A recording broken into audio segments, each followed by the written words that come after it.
Hey everyone, welcome back to the channel. My name's Eddie and I am your host here at Irate Gaming. In today's video, we're going to be talking about the latest update for Star Citizen regarding patch 3.19 and specifically the Inside Star Citizen video, Morville Lorville. So let's dive in and see what the developers over at Cloud Empyrean Games have to share with us.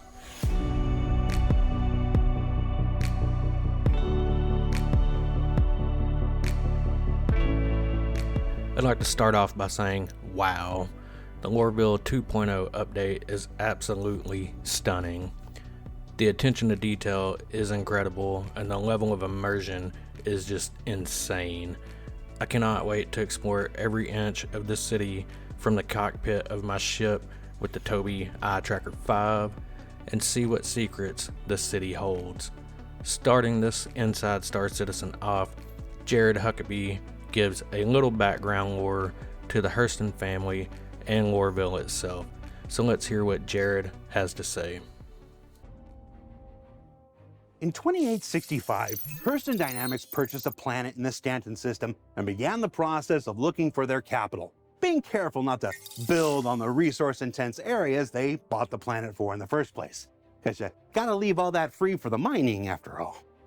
Now, during that search, they designated one particular area already filled with structures that house the on-world workers by the three-letter designation LOR, an acronym for the rather dismissive title Local Occupational Residency. And after essentially requiring all of their workers to live there, because it makes it easier to keep an eye on everyone, the town eventually gathered an unofficial temporary nickname. And as anyone that's ever built something huge and complex can tell you, there are few things in life more permanent than an unofficial temporary nickname. Now, eventually, the Hurston family made this the center of all commerce and residence on the planet. And thus, Lorville continued to grow and expand and be built upon. And in the upcoming Alpha 3.19, it's taking its next major step forward towards becoming the thriving, brutalist cityscape old Solomon Hurston would be proud of. So, Jared gives us a little insight into the lore of Lorville, pun intended. I myself did not know the story behind Lorville's name, so that was pretty cool to see. Lorville has always been one of my personal favorite cities in Star Citizen. I would love to hear everyone else's favorites and what they hope to see added to them in the future, so make sure to drop them in the comments below. In this section of the video, the developers behind Lorville 2.0 shared their views of Lorville and the ambience of the city. Considering this is a very industrial city, I think the ambience of the landing zone truly reflects this through the heavily influenced brutalist architecture and the level of dust and debris coupled by the overwhelming smog covering this landing zone. These are my own thoughts, so let's hear what the developers have to say about Lorville 2.0. Well, how would I describe Lorville to somebody who's never seen it? Lots of crazy stuff happened there. I don't know, man. It's very dusty. Definitely very dusty. Yeah. I think it would be something that's a place that's very polluted. It would be a place that's very oppressive, but also pretty lively at the same time. People are working there day and night. Lorville is essentially a mega city. It's sprawling, it's huge. And it's on a Stanton 1 planet inside the Stanton system. The story of Lorville, I know that it was built by a company, a family business. It's ruled by the Hurston family. And it's a very authoritarian regime. Place that's very expensive in the scale of it. Reminds you a little bit of 1984, that kind of stuff maybe. Also a little bit of a Tyrell Corporation from Blade Runner, something like that. That's what comes to my mind when I think of Lorville, yeah. So the developers have definitely showed us some insight into how they want the design of Lorville to have a very utilitarian regime influence, along with Lorville being the center for trade in the Stanton system, creates the backdrop for this sprawling industrial city. One of the standout features from the Morville Lorville video is the new transit system. The video showcased a train system that takes you all around the city, giving you breathtaking views of the landscape.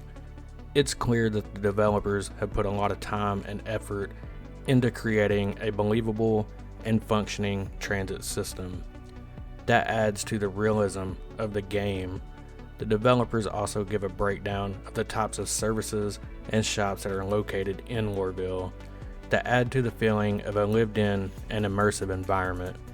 So let's hear their thoughts on this subject, along with some of the new areas coming to Lorville in patch 3.19. So a landing zone like Lorville is a hub for the players. It has many services. There's the hubs, the habitations, and from there, like, they can spawn. There's the hospitals. There's shops.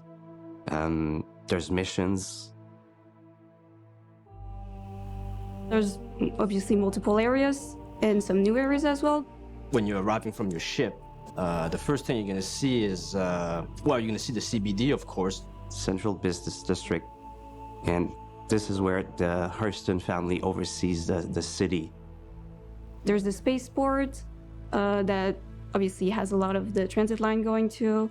You can also go to the L19 where there's obviously some residential.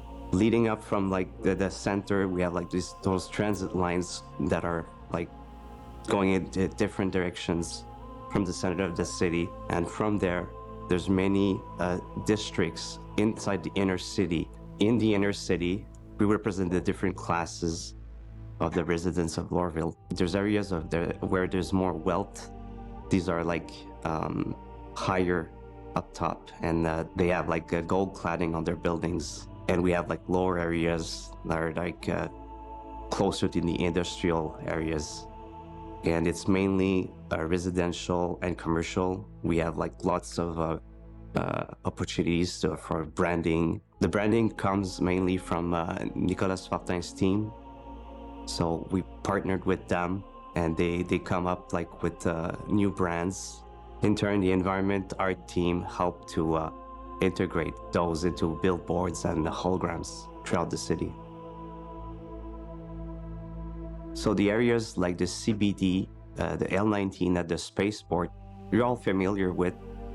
These haven't changed. They just moved slightly because they were already up to a quality that still works today. And what we've worked on is the connecting tissue between those to make like the city feel actually the big size compared to what it was.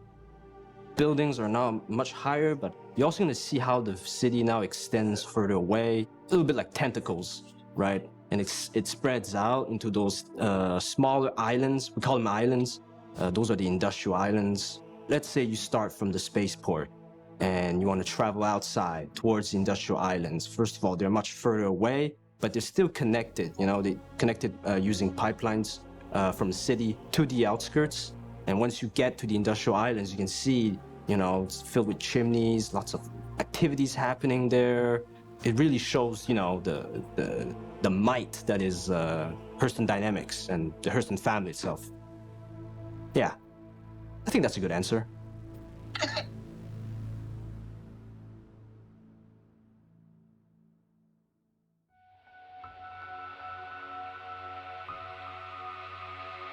So making Lorville was not like a straight line.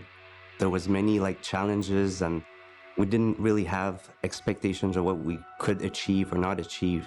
We just went with our feelings, what kind of city we wanted to build, basically. You know, we tried to create a certain variety of colors inside the city, but overall it remains pretty gray.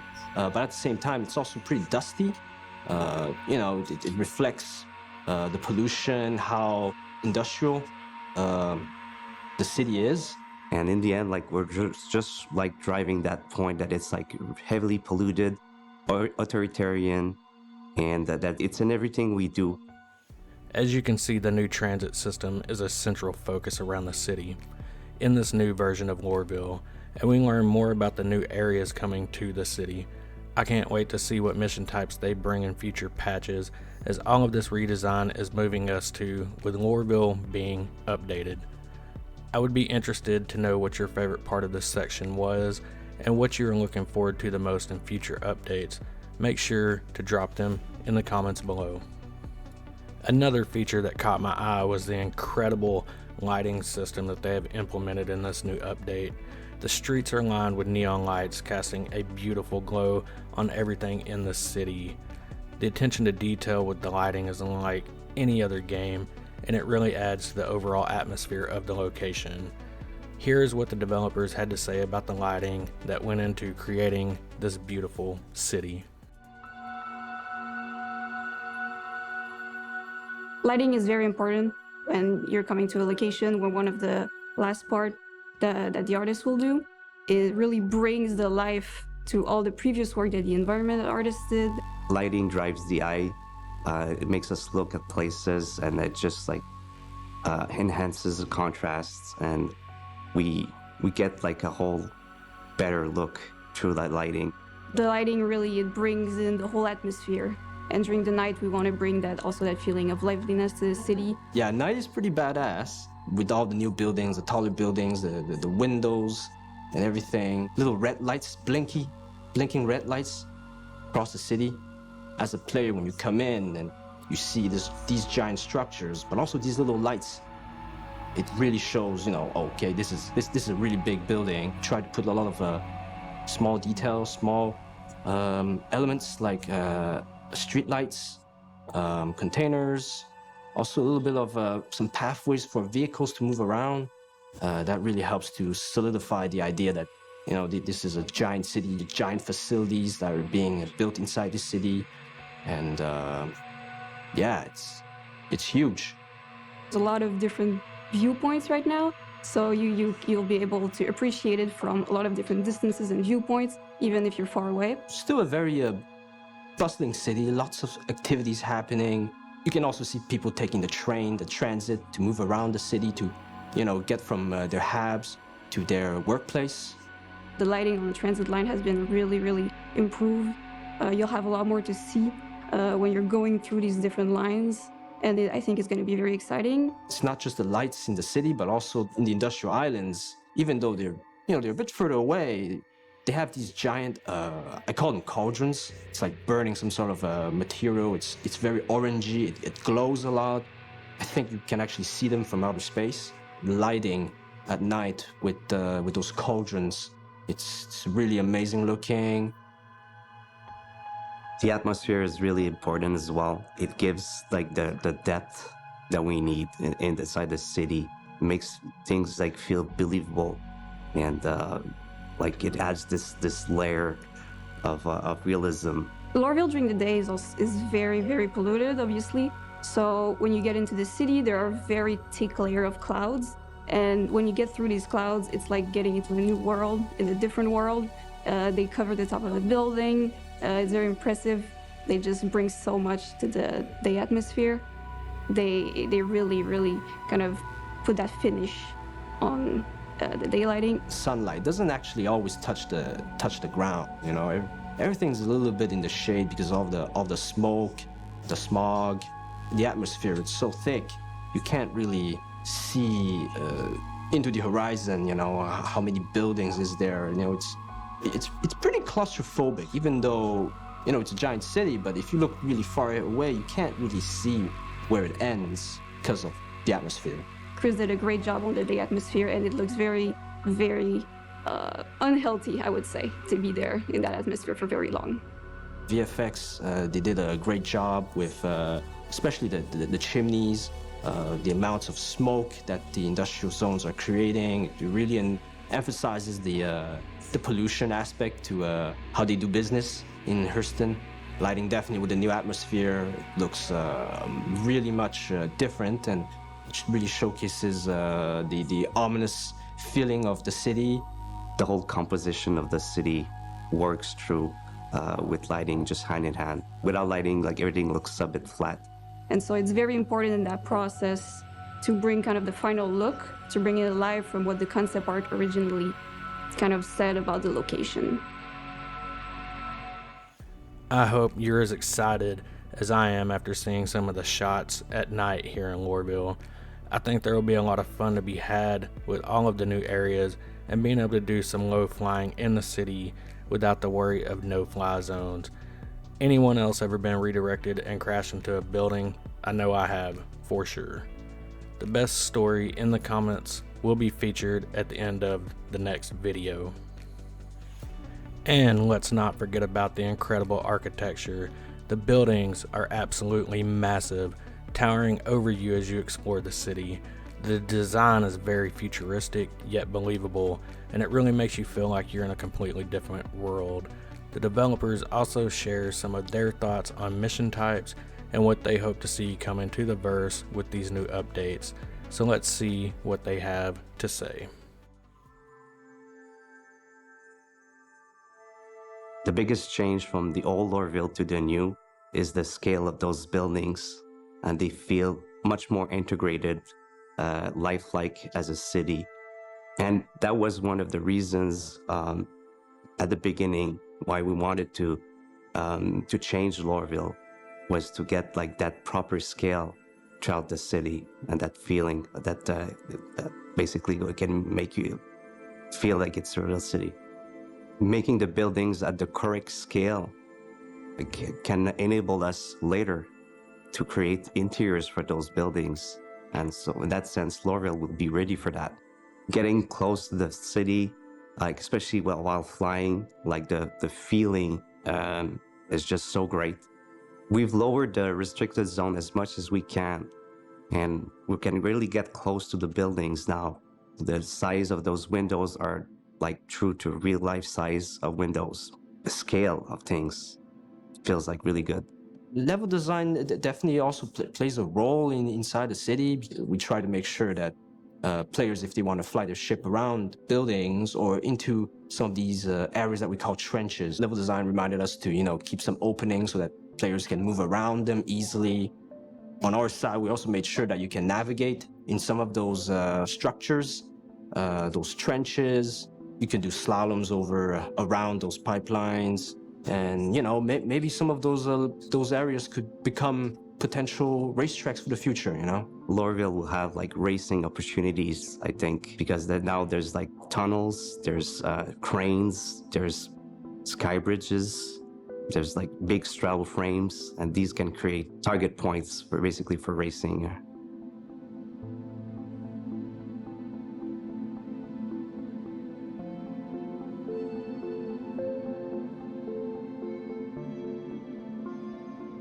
For me, the greatest thing was seeing the team come together and pitch ideas and deliver on those challenges and those ideas.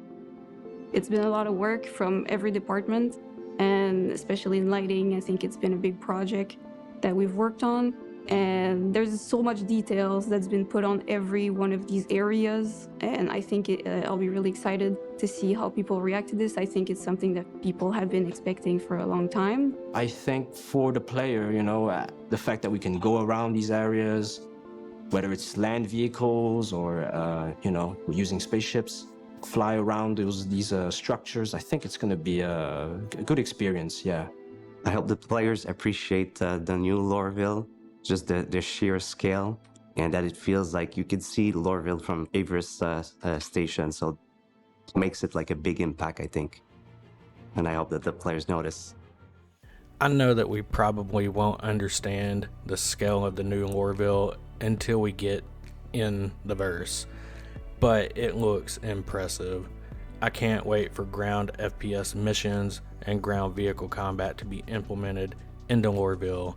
Do you think these will be similar to the Siege of Orison missions, or do you think they'll add more variety with this being a clean slate? Let me know in the comments below. Overall, I'm blown away by the new Lorville 2.0 update in Star Citizen. The attention to detail and level of immersion is incredible. It's clear that the developers have put a lot of time and effort into creating this new location, and I can't wait to see what other amazing things they have in store for us in future updates. Until then though, let's hear Jared's closing thoughts on the new Lorville 2.0 update. So what did we learn this week? Well, we learned that a landing zone is more than just the three-dimensional geo that forms it. It's that confluence where narrative, level design, branding, lighting, and atmospheric artistry meet commerce, residence, and a foundation for future gameplay opportunities like racing, mission interiors, and more, and that this newest evolution of Loreville is scheduled to make its way to you in next month's Alpha 3.19. Okay, 3.19. For Inside Star Citizen, I'm Jared Huckabee. Thanks for exploring the process of game development with us, and we'll see you all here next week.